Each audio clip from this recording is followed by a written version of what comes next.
Hey, what's up, friends? How we doing out there in Bike Land and beyond? So I just wanted to show you a little quick thing. A lot of times I keep a magnet with all my Woodruff keys on it.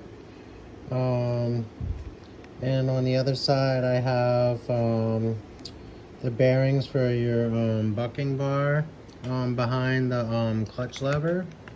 So, or the clutch arm, clutch actuator. Just wanted to show everybody in case you don't know. We got a little bit of Lucas grease here. Red and tacky. This is kind of like an industrial phase stuff. They use it on tractor trailers, whatever. But we're just gonna go ahead and make sure that that's got a good fresh. I cleaned that out with some Q-tips, and this is our